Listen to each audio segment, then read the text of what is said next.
පාතාලය දකුණේ පාතාලය තමයි කියලා කියන්නේ. කොහොමද මේ දකුණේ පාතාලය ආරම්භ වෙන්නේ කොයි කාලේ? ඔය දැන් ලංකාවේ සංවිධානාත්මක අපරාධ කල්ලි ගැන අපි මුලින්ම නිල වශයෙන් කතා කරන්න පටන් ගත්තේ 1995 නැත්නම් 95 අන්තිම කාලේ තමයි. 96 97 වෙද්දී අපිට පුළුවන් වුණා කොළඹ නගරයේ ආශ්‍රිතව ඉන්න සංවිධානාත්මක කණ්ඩායම් 18ක් වෙන් කරලා හඳුනා ගන්න. ඒ ඔවුන්ගේ මනුෂ්‍ය ඝාතන, මත්ද්‍රව්‍ය ජාවාරම සහ කප්පන්. ඒ වගේම රාජ්‍ය ආයතන වල සිදු කෙරෙන ටෙන්ඩර් වලට එකෙල්ලේ සම්බන්ධ වෙනවා. එවැනි කටයුතු සම්බන්ධව කණ්ඩායම් 18ක් අපිට හොයාගන්න පුළුවන් වුණා. ඔය කියන වකවානුවේ කොළඹින් පිට හිටිය එක කණ්ඩායමයි ඔය කොස්ගොඩ පාතාලේ. නදුන් ධර්මවික්‍රම, මනෝජ් මෙන්ඩිස් ප්‍රමුඛ කණ්ඩායම. නුවර දෙයයන් වල පැත්තේ සුළු කණ්ඩායමක් හිටියා.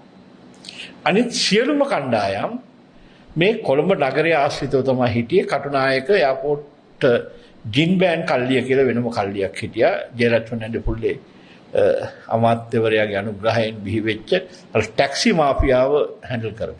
සමාවෙන්න බාධාවක් කරනනම් එතකොට ඔය කියන බලය සොත්තුපාලේලාගේ වගේ කඳවුරකට තිබ්බේ නැද්ද? ඔය කියන වකවානුව මං කියන වකවානුව වෙද්දී සොත්තුපාලීලා සහ චින්තක අමරසිංහලා අතර වෙච්ච සටනකින් මොකද 94 වෙනකන් සොත්තුපාලි තමයි එවකට පැවති සිරිසේනපුරේ ප්‍රමුඛ ඒ පක්ෂයේ ඒ කණ්ඩායමේ මැරය හැටියට කටයුතු කළේ.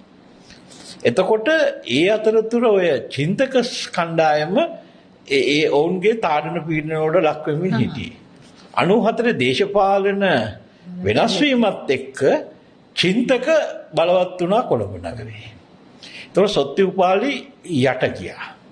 ඒ වෙච්ච බලයේ හිටපු අමාත්‍යවරයෙක් කන්ද උඩරට නියෝජනය කරන බලවත් අමාත්‍යවරයෙක් එතුමාගේ අනුග්‍රහයෙන් තමයි මම ඕක ගැන අභිෂේක වෙනමම බලාපොරොත්තු වෙනවා මේ පාතාලයේ දේශපාලනය සහ පාතාල දේශපාලනය කියලා වෙනමම පොතක් ලියන්න. මම ඕකේ තියෙන එක එපිසෝඩ් එකක් තමයි මේ ලංකාවේ අශ්වරේස් ඒකාධිකාරයේ තියෙන දේශපාලනඥයෙක් අනිත් තවත් අශ්වරේස් කණ්ඩායමක් තියෙන ව්‍යාපාරයක හිමිකාරයෙකුගේ ප්‍රෙස් එක ගිනි තියන්න කොන්තරත් එක දුන්න මං කියන කන්ද උඩරට බොහොම විප්ලවකාරී දේශපාලනඥයෙක් ගෙදරදී. ඉතින් ඔය වගේ මේ දේශපාලනය සහ පාතාලය එකිනෙකට සම්බන්ධයි.